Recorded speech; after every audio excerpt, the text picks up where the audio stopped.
start right now, and we'll just allow people to trickle in the meantime. Good afternoon, everyone. On behalf of the community engagement team, we're so delighted to welcome you to our final session of the Advancing Health Equity Together seminar series. We've had a great year. We've reflected on so many topics around community engagement research. If we get to the next slide.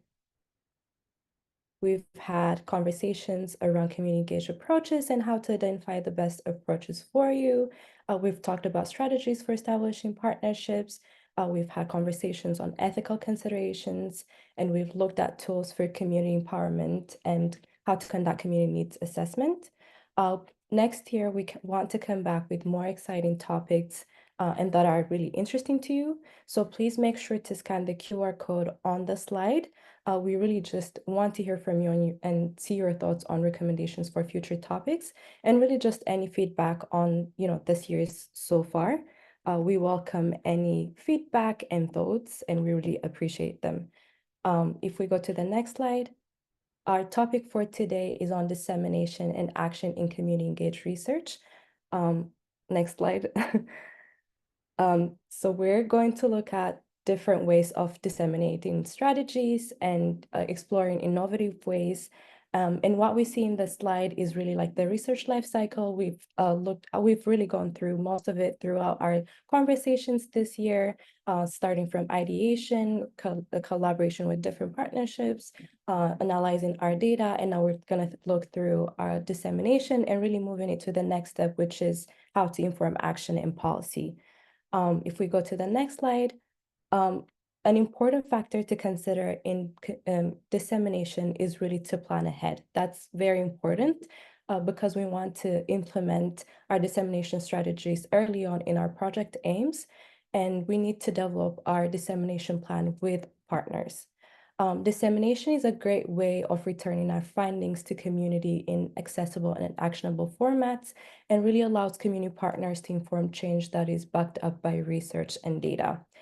Dissemination is also a way that promotes collaboration and accountability and reinforces transparency and trust, but also allows community partners to inform messaging and output in ways that resonates with the community.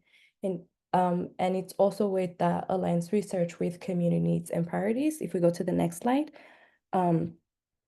it's a way for, like getting back some feedback on the research that we've done so that we can make sure that we're addressing topics that are of interest and priority to the community. And as we've seen in our previous sessions, we're always talking about, maintaining those partnerships and sustainability that goes beyond the end of the projects. Also, dissemination is a great way to actually demonstrate the impact of the work that we do and attract additional support. And so really it's a way of enhancing sustainability in community engaged research projects. And it's also a great tool for facilitating knowledge translation and behavior change, of course. And as we'll see in our second part of the session today, it also supports policy and program development. We're going to talk more about that later on.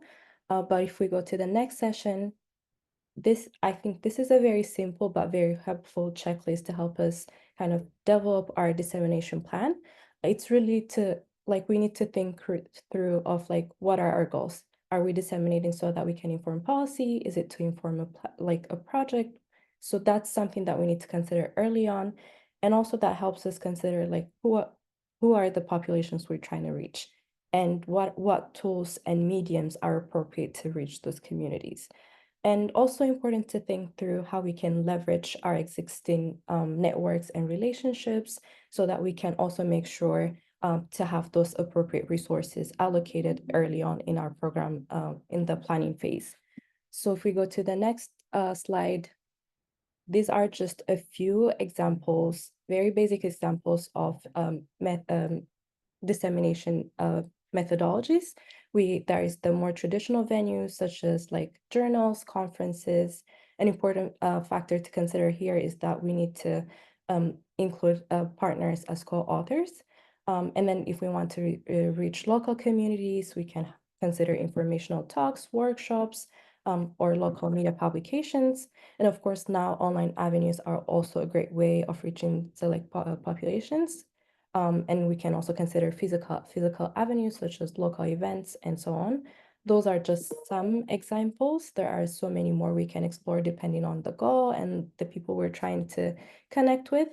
But today we're so excited to learn more about innovative strategies in dissemination strategies. We're so delighted to have Mihaela Guria, who's the founder and director of Research Retold, where she leads a team of skilled communicators dedicated to making research accessible, engaging, and impactful.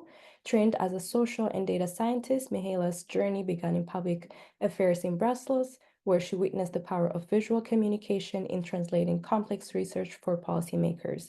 Returning to academia in the UK, she saw the challenges researchers faced in bridging the gap between their findings and their audiences.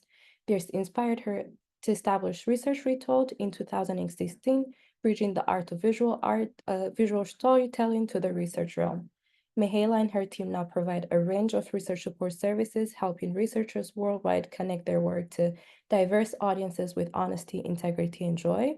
Mihaela, thank you so much for joining us all the way from the UK. Without further ado, take it away. Thank you so much, Timnit. Really an honor to be here. I'm going to be sharing my screen in a second. Hopefully you can all see it. Can I get a thumbs up from the people in the audience? Super. Thank you so much. Excellent. So thank you for that lovely introduction. You said everything I would say. I also want to add that I'm the author of the book called The Guide to Communicate Research, which is a book that I wrote after completing 1,000 collaborations with organizations here in the UK, primarily publicly funded research in the UK, as well as program evaluations in international organizations. So we support researchers and evaluators to communicate their findings in engaging and accessible formats. And you mentioned what inspired me to do what I do today is seeing research in action being presented in an engaging format. And this is it. This is the culprit, the infographic that I saw in 2012 that sparked my curiosity. It was the first infographic that I'd ever seen capturing the EU common fisheries policies in an infographic. And it sparked this desire in me to think, okay, well, researchers coming out of universities could also benefit from this kind of communication supports. Creative methods of research communication is a topic that I covered in a blog in 2019, and the reason behind me being here today after Devin Madden read the piece. So I'll talk about that today. But before I want to do that, I want to share a core idea of my presentation today. That's just one key idea that you can remember from my presentation, is that action is driven by emotion. So when you think about presenting and communicating your research, focus not just on the facts, but on the emotion you want to evoke in your audience.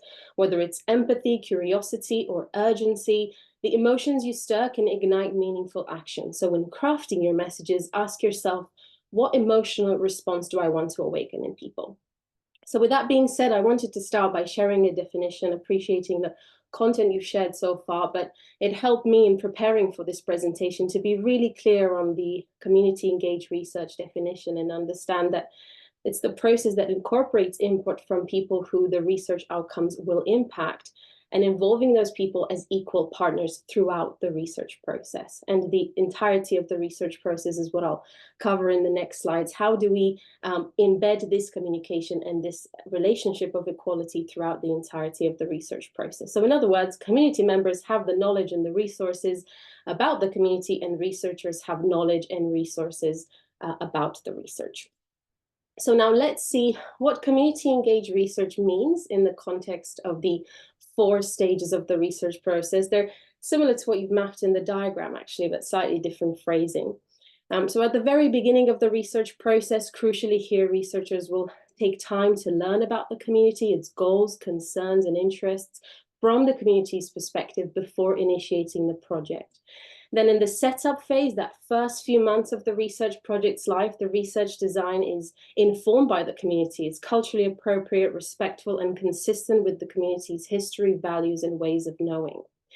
Now, in the sustained phase, which is the period of research that's typically the longest, in this phase, researchers in the community have a partnership agreement that is mutually beneficial. The community is meaningfully involved, and crucially, community ways of knowing, for example, lived experience, indigenous knowledges, are respected and may contribute to knowledge generation and analysis. And finally, the most exciting stage, really, the dissemination, where findings emerge and are disseminated. It's in this stage where the community has access to the data and results and the opportunity to interpret, understand, and use them. And the community and researchers co-decide at this stage with whom the research will be shared and how. Now, one of the core ideas that drive our work at Research Retold is understanding that communication should be an ongoing, integral part of the research process. The researchers should be considering their target audience throughout the research project and think of ways they can build networks and share updates along the way. So not focusing all of your efforts in the dissemination stage, but actually embedding this throughout. Now, especially in community engaged research, communication should be continuous and embedded at every stage. For example, internal regular communication can look like holding regular meetings, reflection sessions, and sharing regular updates. And external facing communication can involve the creation of flyers, posters, infographics, newsletters, or regular posting on online platforms. Now, up until the dissemination stage, the action that researchers can inspire relate to the involvement with the research, getting feedback or input. But in the dissemination stage, the real opportunity presents itself to inspire action in terms of uptake of the findings and generating impact. So I want to cover two main aspects, the way I see it, two main aspects of dissemination findings to and through the involved communities themselves, and then to other stakeholders who can use those findings to inform decisions. So let's take it one by one. So disseminating findings for action to and through the communities. And the most important aspect that I think we want to keep in mind when it comes to this is building capacity for action. So an important part of it will be building the capacity of communities to take action themselves. And this can mean provide them with the tools, training, and resources to implement the findings.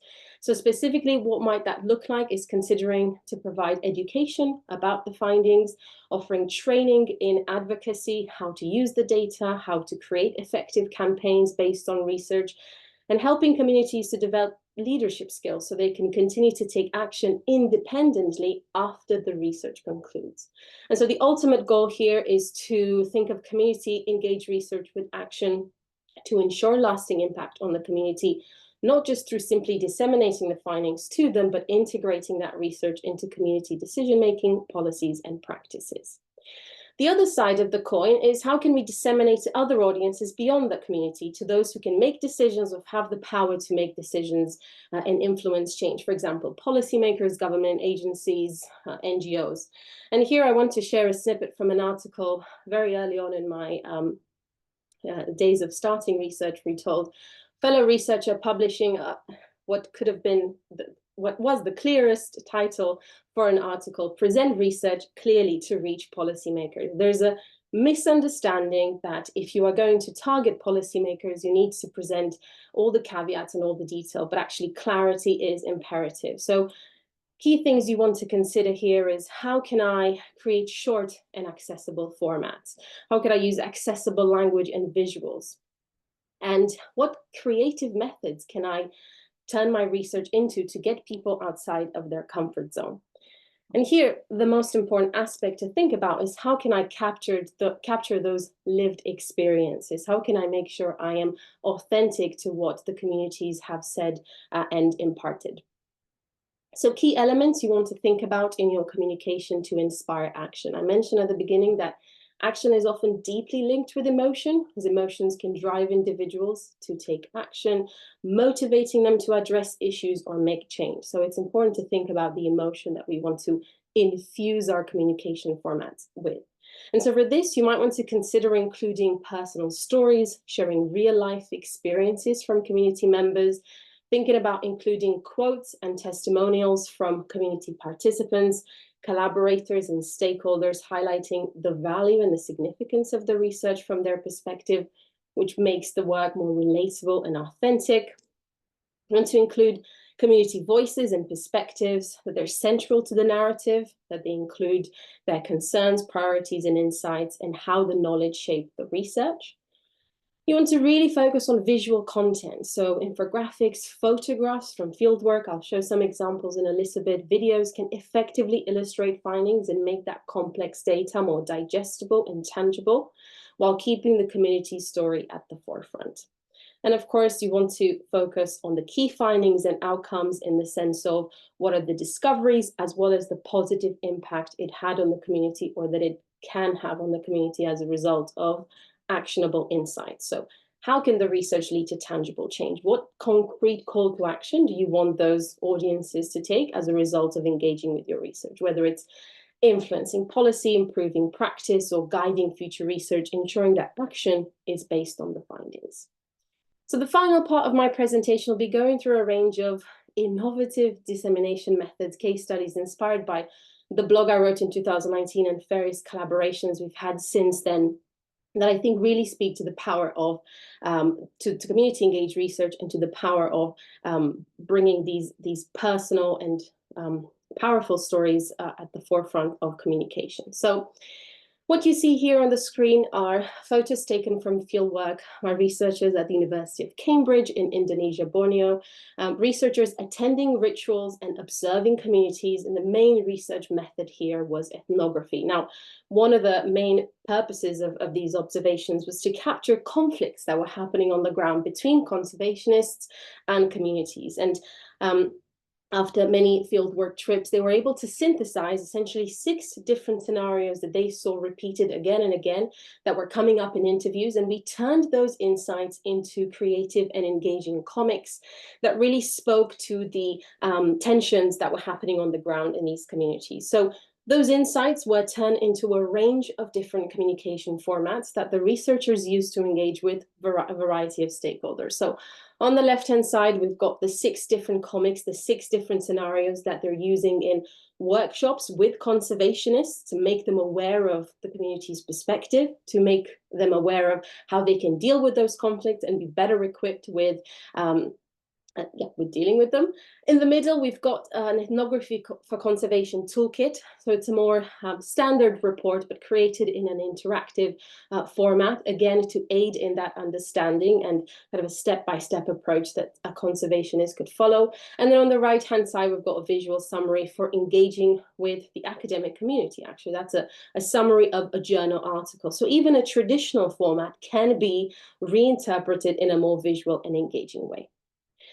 The second case study I want to show you is on the topic of prostate cancer in Black men at the University of Sunderland. And what really stands out to me for this case study is the involvement of the community in not only the research, talking about that equal nature we mentioned at the beginning, but also in the involvement during the dissemination stage, and how involved they were in editing the text and making sure that the visuals are reflective of members of the community, that they accurately reflect and depict community voices. So here we produced a very short animation that captures the key messages of the research, and then a 2-page visual summary, which again provides an overview of the research, but also captures those unique experiences. So we have testimonials, and what I talked about earlier, the voices of the community are captured in these materials. A third case study looks at tooth decay in young people at the University of Sheffield. So can we involve young people in research, but most importantly in the dissemination of those research findings, so that we have a bigger impact on more young people? So here we have an example of a research team who created an advisory board of adolescent young people.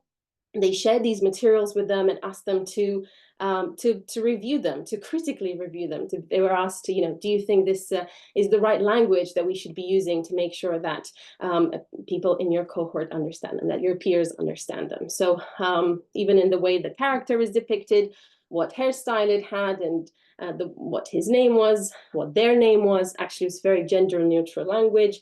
So all of these considerations for the dissemination stage were done by actively involving those community members. A few more examples.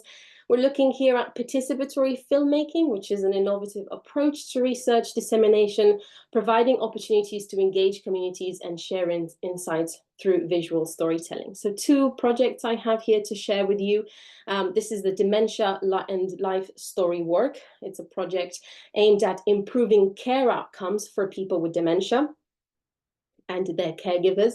And the project integrated input from dementia advisors to shape the study over several years. But these stories were used in those conversations with policymakers to back up the facts and the findings with real stories for people and from people and how it affected them. In a similar vein, we have a research project here on the topic of community arts against antibiotic resistance, so AMR, antimicrobial resistance. Community members here developed scenarios and short films to raise awareness, share local solutions, and influence health policy by tailoring those AMR international guidelines to local context, all done through the medium of participatory filmmaking and literally giving them a voice to capture their perspectives. A few more examples, and then I'll wrap up. We've got a game, a literal game, a board game. You might all be familiar with the game Snakes and Ladders. Well, in this case, it's more snakes than ladders. It's a game designed to communicate research on child poverty in the UK, and the game challenges those narratives that portray low-income people as troubled or unskilled. And I absolutely love the way they thought about their dissemination strategy by bringing this game into conversations with policymakers, making them play the game, taking them out of their comfort zone and bringing to life these experiences for them that they may not otherwise ever experience because, well, they're not in that situation. So really fostering that understanding and empathy among key decision makers, including council members, charity leader, and private sector representatives. A similar example here with the game developed by researchers at the University of Bath, which is aimed at businesses simulating an environment in which they'd have to invest in cybersecurity, which is not a typical behavior here for a business, what threats and trade-offs they'd have to navigate. So it creates a virtual environment, but it then leads to a conversation about what policy changes would need to happen, what obstacles and challenges are in their way. And finally, my personal favorite, this is a theatre play that I attended. It's called Women of Action. It shows how theatre can bring research to life by bringing literal flesh and bones to the research findings, highlighting underrepresented voices. It's based on research at the University of Leeds, and it essentially challenges male-centric historical narratives and incorporates verbatim accounts of women who told untold stories of women that influenced the war's end.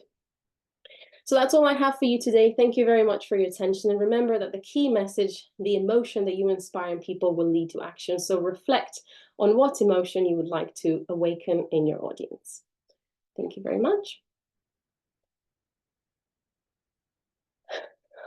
Thank you. Oh, Claire, I see a clap. That was really sweet. That was great. Thank you so much. We Okay. are going to keep this moving so that we have time for Q&A from everyone, including for Mihaela. But, we wanted to just share a quick roadmap / thought bubble or sketch or whatever this diagram is of what the many ways that research to action could look, right? We talked a little bit just now about some of the traditional and non-traditional modes of dissemination. We talked about dissemination to partners and other key players in the field. Of course, there is dissemination for program sustainability. And one thing that we want to really leave you with is talking through when our dissemination enabled real change. So the other thing before I introduce our next speakers is that if you look at this thought bubble, you'll see that all of these activities are interconnected and they can help inform one another, which I think was very clear through Mihaela's talk. If you properly share your research results, you can successfully advocate for change, which can also positively affect your program sustainability, right? So these things are constantly moving in motion with one another. But we want to dive a little bit more into, again, how you can use your research to really convince policymakers and others to create change. So we have two guest speakers from IHER that I'm delighted to invite to share their wisdom. We'll start with Dr. Danushka Mahotege, who is an assistant professor in the Institute of Health Equity Research and the Barbara T. Murphy Division of Nephrology. She engages in patient and community-centered, inequity-focused research around the impact of sociostructural factors and racialized medicine on kidney health and kidney transplantation. And then we will go to Dr. Andrew Morocco, who is an assistant professor and the director of the Geospatial Health Research Group at IHER. His research focuses on examining health disparities, inequities, environmental justice, and accessibility through a spatial lens, exploring geographic associations among the built, natural, and social environments and health outcomes. So I will welcome Dr. Mahotege first.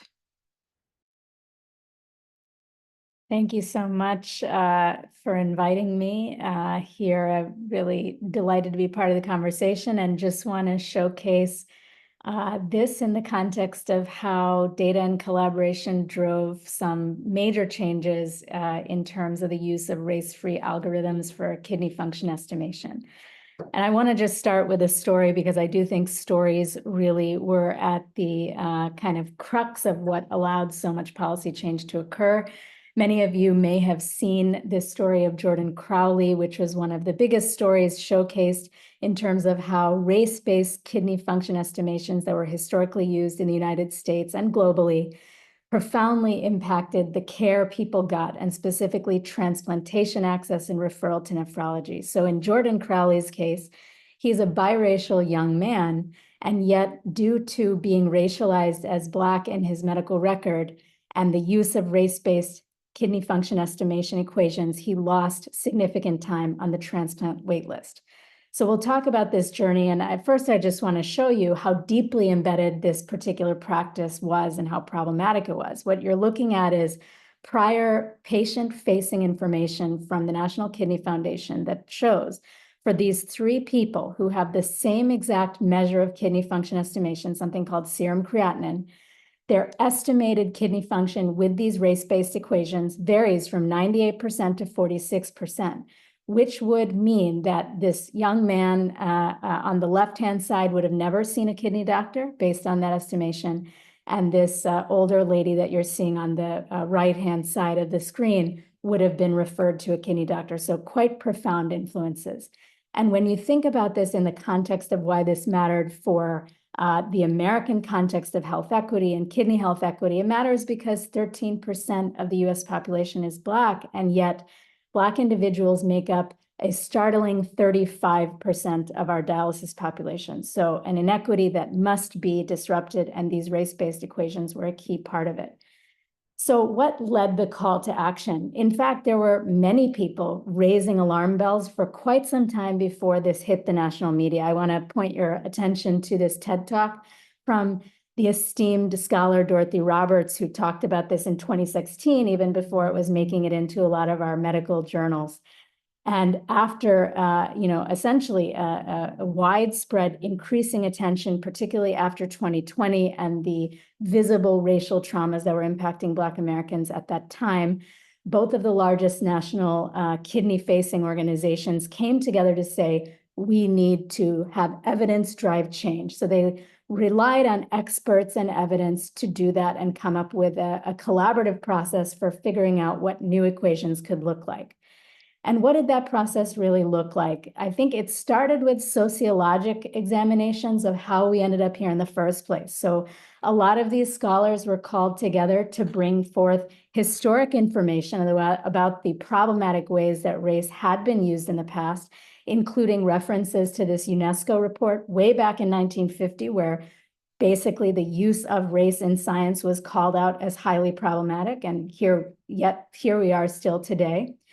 There was some attention to the historic origins of the embedding of race in science, including calling back to Linnaeus and others who use classification systems to sort of designate animals and other kind of groups. The same principles were applied to embed race into scientific practice.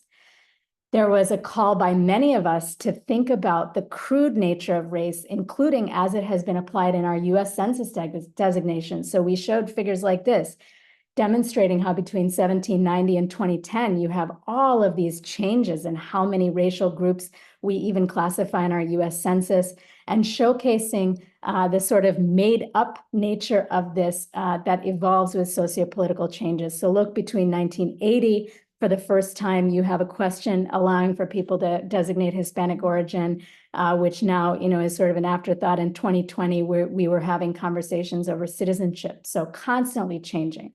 We also brought up a lot of attention to the fact that the concept of race doesn't always translate globally. There are countries that don't use race and ethnicity, to designate anything meaningful. They instead think about ethnicity or national origin. And the critical point that even within the context of, for instance, South America, where individuals may self-identify as South American or Latin American in a US Census survey, within that population, the genetic mixture that leads, kind of contributes to that race is incredibly heterogeneous as depicted here. There was also, to drive change, kind of a calling back to prior scientific discoveries. So the fact that we had long established that genes don't equate to race, and this is demonstrated here through the story of sickle cell, where it was thought way back when that sickle cell was a race-specific disease, but newer studies have demonstrated that it's a geoevolutionary adaptation to essentially prevent individuals from getting malaria, which resulted in its distribution being far wider than the continent of Africa. And finally, there was a lot of conversation about recontextualizing what race means. So pointing out the fact that, the most common causes of kidney disease in the US are diabetes and high blood pressure, but just looking at that data doesn't tell us the real story about why that is, why it is that we have a disproportionate burden of those diseases among minoritized people who face challenges such as lack of access to insurance and other racism-related challenges. And so there was a sort of a calling out of the fact that these individual risk factors had to be contextualized. And then finally, and probably most importantly, there were, dozens and dozens of studies that demonstrated the harm of using these race-based equations. And this just shows a compendium of all of that work. Nearly 1 million people would have been eligible for new classes of medications. There was an estimated 1.9 years in wait time that it would have been restored to Black individuals due to the use of these race-based equations. And so these studies were really, really critical and being pushed out by our organizations. But complementing that were studies from patients themselves. So here's some examples of the qualitative work. This was done in Boston. When patients were asked about their perceptions of race, they said things like, some problems are genetically determined, but it's dangerous to make assumptions based on individual appearance. Or about the race-based equations, people said, this is a surprise to me, and I think it's sad, and I think about all the new people who need a kidney. And that momentum, along with a lot of momentum from trainees, medical students, including here at Mount Sinai and other places, as well as collective work in communities. For instance, the incredible work of the Coalition to End Racism in Clinical Algorithms here in New York City really catapulted a lot of momentum and critical thinking, us asking, why is this here in the first place, right? Why did this race get embedded in the first place? And that really led to this sort of deep dive into the initial studies that resulted in us embedding race in the first place, really dissecting those studies, identifying all of the problems with those studies, including the fact that they were based on small sample sizes, et cetera. So what is the kind of final story of all of this work? I think it's a very positive one, and one that I hope can provide hope to all of us. The positive end of this story is that we have a new race-based kidney function estimation equation that really should be in action in all US laboratories. It has hit most US laboratories. And more importantly, in an unprecedented decision, as far as we know from US health policy, the transplant organization that guides kidney transplant for all Americans has made a decision to give back wait time to all individuals impacted by the prior use of the Black race equation. So a pretty incredible move toward restoring trust. As of today, there's an estimated 1.7 years of median wait time given back to over 6,000 people, and we'll have better estimates of that at the end of the year.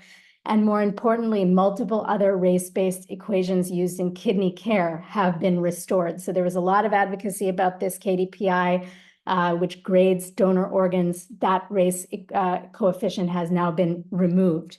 So this is really, really important news to celebrate. And we have more action moving forward, including interrogating the role of the sex coefficient in kidney function estimations, knowing that individuals who are using gender-affirming hormone therapies and a range of other individuals may not have precision by using a binary sex of male and female. And so there's more work happening in that arena.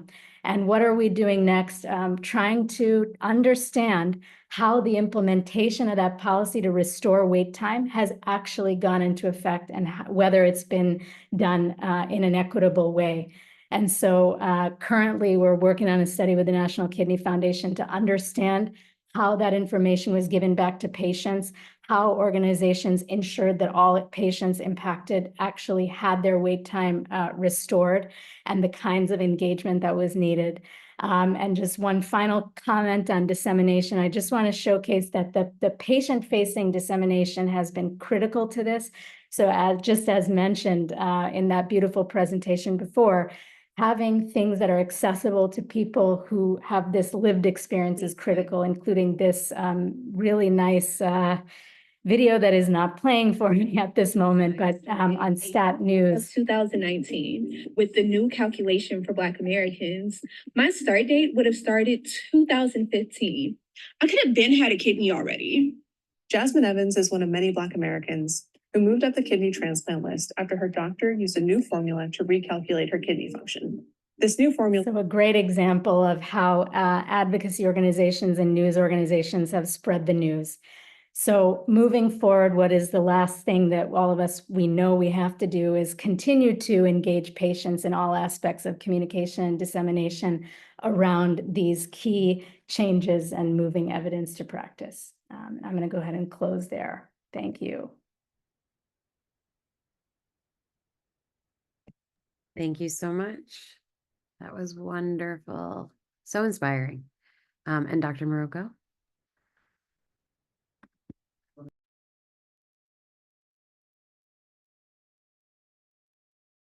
Excellent. Hello, everyone can see this all right?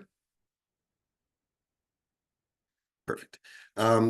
So first, this is humbling. I've been to a lot of these things and the speakers are always really engaging and really fabulous. And, you know, today's panel is definitely no exception. And Danushka is a really hard act to follow because that's unbelievable work she's doing. Another disclaimer. So when I was told about this, I was thinking, all right, what am I going to talk about? And I've given a lot of research presentations around, you know, this menstrual-friendly public toilets idea. But this morning, or actually late last night, I changed my mind. And because I was thinking about it, it's like, what's most useful? Because I don't know much about anything. People that know me can confirm that. So I thought like maybe presenting this from like a beginner's point of view, my experience through this process might be helpful to some people on the call. And as I was thinking about it, all right, what's the story that I'm going to tell really if I'm not going to talk about research? And I realized that it's very similar to the hero's journey. So not so much the James Joyce version, but more like the Star Wars version. So if you're not familiar, right, we have Luke Skywalker and he finds these allies and then goes on these adventures, finds Yoda, gets information, has a lot of defeats, ultimately a victory. They blow up the Death Star and kind of everybody ends up being happy at the end. And just so I'm not Luke Skywalker in this, that's my friend and colleague Marnie Summer is playing the role of Luke Skywalker. I guess I'm like Chewbacca, maybe. But here's the story. Here's what happened. And think about this journey's, the hero's journey as we go through it. So Marnie's a menstrual health and hygiene researcher, and she does a lot of work in low and middle income countries and in refugee settings, and also does a lot of educational stuff, which include children's books and things like that. So she's, you know, quite good at the dissemination part of it and the, you know, other sort of activity that actually make change. So she made this informal meeting with me. And so I do, you know, some built environment stuff and spatial analysis stuff. And Kim Hopper, who's an expert in homelessness and has been in the field for many decades now. And it was over pasta and wine, I think. And both Hopper and I had very similar responses. We felt a little bit of shame. We were studying equity pretty much our whole careers, but never really thought about menstruation as an issue around an equity-related issue. But Marnie's an amazing, Luke Skywalker in this case, where like instead of having that shame or embarrassment push us away from studying it, she brought us in and we got very excited about it. And we've developed this little project with very little funding to look at, all right, so people who menstruate, who are experiencing homelessness, what is that experience like? And are there ways to improve it if there's a problem around it? And when we were thinking about it, just like Mihaela was saying in the beginning, or rather Timnit was saying in the beginning, is that think about it before you start. Think about what you want the outcome to be. So we didn't want to just generate information about this, like kind of not very studied thing, but we wanted to prepare it for advocacy, to make some change. So we were thinking about public toilets. These things are, managed at least by the city or some governmental agency. So we thought maybe this was the route where we could actually get some policy changes and make something happen. We tested the waters. We talked to some, various organizations and advocates and advocacy groups, and they all bought in, even if some of them had similar experiences to Hopper and I and didn't really think about it before. And after this buy-in, we started working on it. I'm not going to go through methods and results because I think I'm trying to tell a story instead, which is an exciting adventure for me.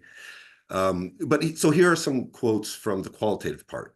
So we had in-depth interviews, key informant interviews, and we did these bathroom audits. And the bathroom audits were kind of more where I was involved looking at the physical infrastructure, which we developed to really see the menstrual friendliness of these public facilities.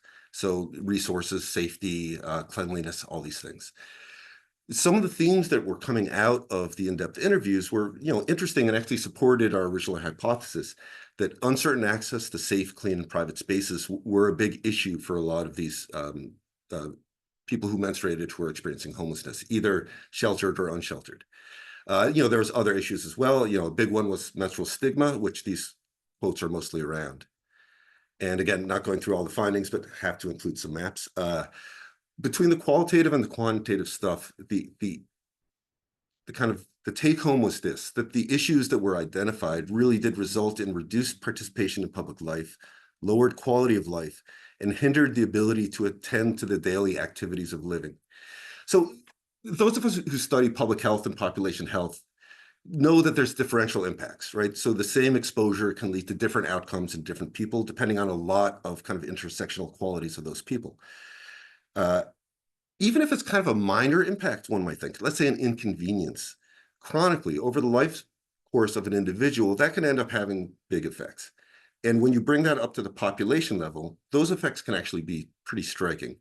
And it doesn't matter if you're talking about PM 2.5 exposure, air pollution, or menstrual friendly public toilets. These things all have impact on quality of life, which has impacts on health in a lot of different ways. So what did we do after this? So this is where I started really learning a lot of stuff. We did these kind of report back sessions, all these meetings with participants, key stakeholders, new people we were bringing in, anyone that has an interest in public toilets or public restrooms in New York City, we were trying to bring in. And importantly, it was multi-sectoral. So there was folks from industry, not so much industry, but folks from government, advocacy groups, local officials, elected officials, all sorts of people. And I think that diversity of types of people was extremely important in getting really good conversations to happen, because it wasn't didactic, it was conversational. And it created new ideas and new partnerships. So it was like the hero's journey is going through again, second cycle now. And this led to more studies, one of which was this multi-city MFPT, Menstrual Friendly Public Toilet Project. And that's the global team there on the right. And Marnie's the one in the black shirt. She's the Luke Skywalker. So what was that study about? The two main aims, one was to just assess the menstrual friendliness of these public toilets in these different cities in 4 different neighborhood types. And we used an audit tool that was similar to the homelessness one, but we tweaked it a lot based on the experience we got from doing the research, the feedback we got from stakeholders and other folks, the global nature of the new study, because Kampala is quite different from New York City, and also there were strategic reasons. Some of the feedback we got, especially from both elected officials and just people working in government, like for the Parks Department or MTA in New York City, were saying that even though they cared a lot about homelessness in that issue, to get some of these policies modified, it would be easier to look at the general population rather than a specific, very vulnerable and very important subpopulation. The right or wrong of that is kind of besides the point of here. We wanted to implement change, so we listened to what they had to say and we broadened it. Although in our in our study, we still did design it towards more vulnerable populations. The other really big and important part is identifying challenges and opportunities to improve this. Why isn't it better? And what can we do to make it better? And this is from people that actually manage it on a day-to-day level. And it's really important for research. And then on the other side, for the advocacy part, you have to know, give suggestions. Why isn't it working? How do we make it work? So here are the cities that were involved in our study: New York, Rio, Barcelona, Kampala, Osaka, and Manila. And they're their organizations. Keeping in mind, this was all shoestring. People were doing it because they wanted to do it. They were brought in. They became new allies, like new Luke Skywalkers and stuff. And again, not going through all the results, but the ones salient to implementing change were that a lot of folks that we talked to that were managing these public facilities had never thought about menstrual equity or menstrual hygiene at all, often. But not dissimilar to Hopper and I in the very beginning of this, that's not the end of the conversation. That could be the beginning of a new ally. That could be a great ally. And that we needed to get these audits out into more people's hands. And we needed champions. We needed more heroes, not just Marnie. We needed an army of heroes. So how we did this are also, so I apologize for the ugliness of the slides. Everybody else's was like super professional, but I redid this like really late and really early. So it's horrible. And I apologize. Not in advance, I guess, retrospectively. But what we did, so we had like tons of meetings in any way that the people we were trying to meet with would prefer to meet, whether it's in person or online or anything else. And again, this was multi-sectoral, all sorts of different folk, from lawyers to urban planners and advocacy groups, like whoever was interested, we wanted to meet with. And we got great feedback, and we improved engagement and awareness, because awareness was a big part, this kind of whole dissemination idea. Again, more hero's journey, right? Bringing more allies together. And what's cool is like the research that we did was cited by Grace Meng, like at the national level, to try and do this Menstrual Equity for All Act. And so that's a top-down thing, changing the policy, or trying to change the policy anyway. We made a toolkit, which has different versions of the audit tool, guidance documents, training decks, guides for interviews, dissemination examples, and recommendations, all available on a website. And it's pretty new that we're doing this because it's still ongoing. But we wanted to make it as easy as possible for people to use this, people to either use it for research or for advocacy or for both. It's all there. And as a matter of fact, it was already picked up by some folks at CDC that in the WASH universe, Water and Sanitation universe, doing work in Kenya. So already on the ground, we're seeing change. The people are assessing these public facilities, thinking about menstrual equity and menstrual hygiene. We are doing this special issue, so getting researchers together to kind of think about it in a more academic sort of way, which we know is really important, at least in our universe.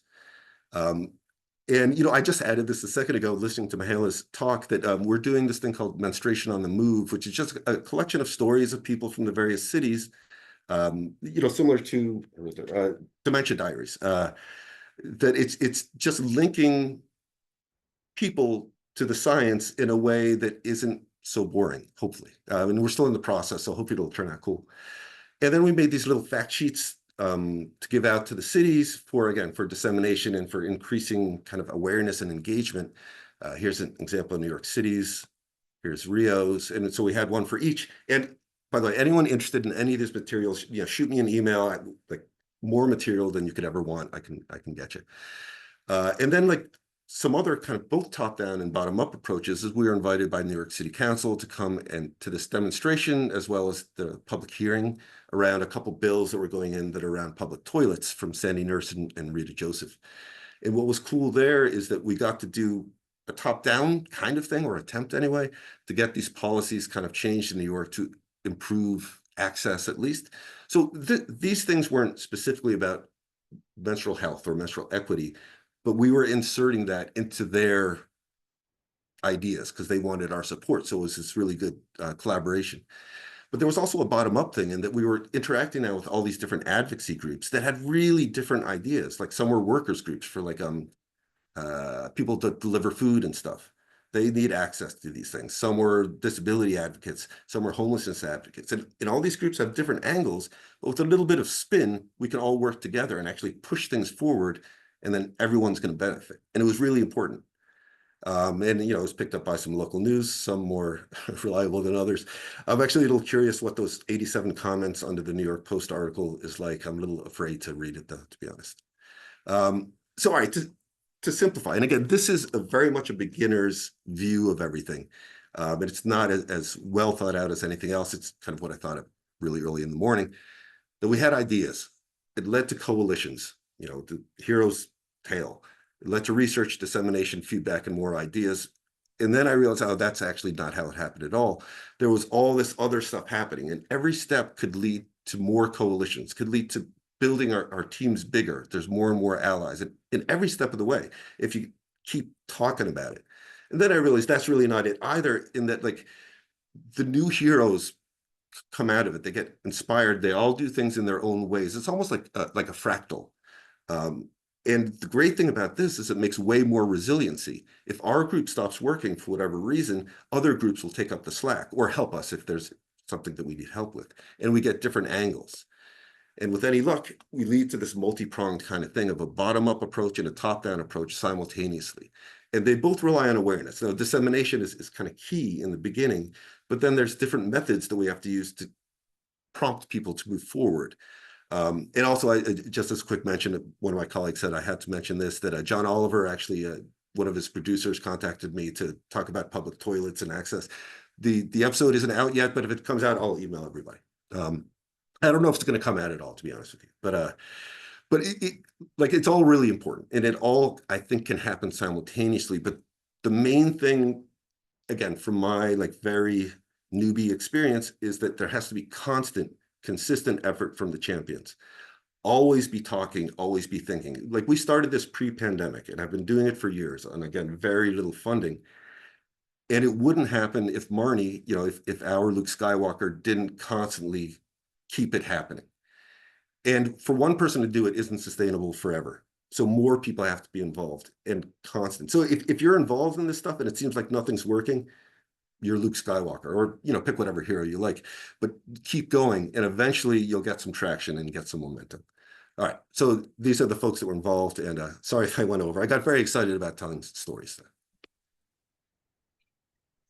I mean, this was incredible.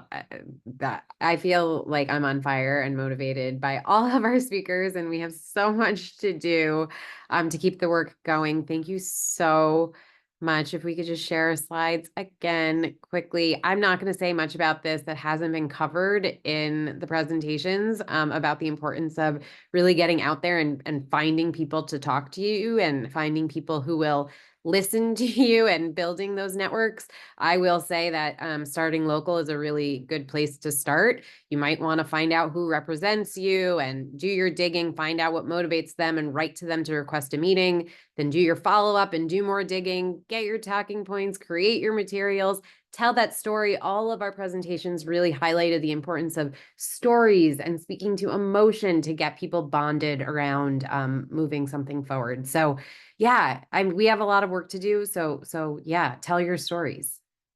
Next slide.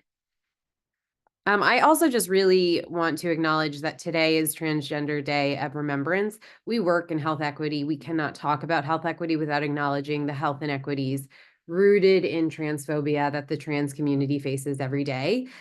We know that there is a quote unquote epidemic of violence against trans and gender nonconforming people. And within that epidemic, we know that there is a particular epidemic of violence against Black trans women. Every day, more and more anti-trans bills are being introduced.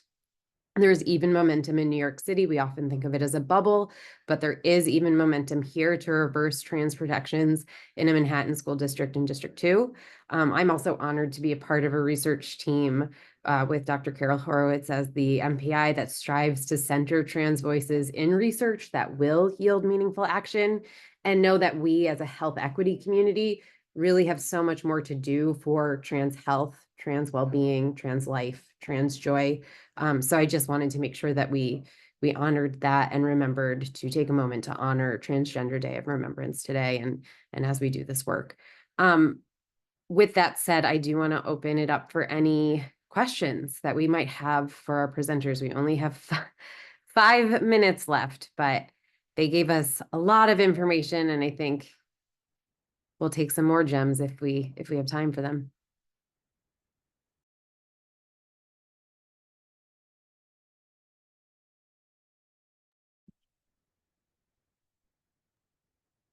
I don't have a question, but I just want to thank the speakers because I think we've all been feeling a little bit uncertain about where our work is going, how we're going to keep going. And I think we needed inspiration and I think we got it. So I feel like on the verge of tears just to see how powerful research can be in making change. So mission accomplished for a wonderful last session for the year, and inspiring us all to move forward into 2025 resilient and ready to march. And you know, I think let this not be the end of the dialogues. Like, please continue to speak to each other and figure out how to build teams to make change. And that's why we're all here. So I just wanted to really take a moment to thank everybody so much.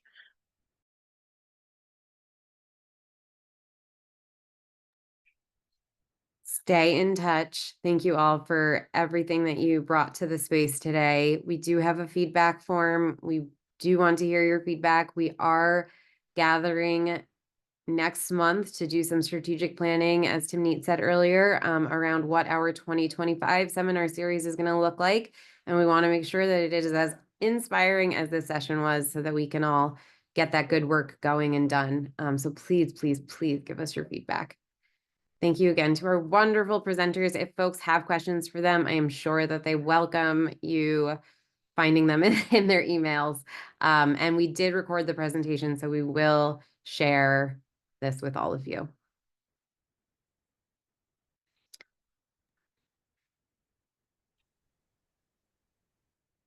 Take care, y'all. Thank you very much again for the invitation. Thank you. Thanks for joining us from the UK. Have a good night. Yes, it's night over here. Take care. Speak soon. Bye. Take care. Bye-bye.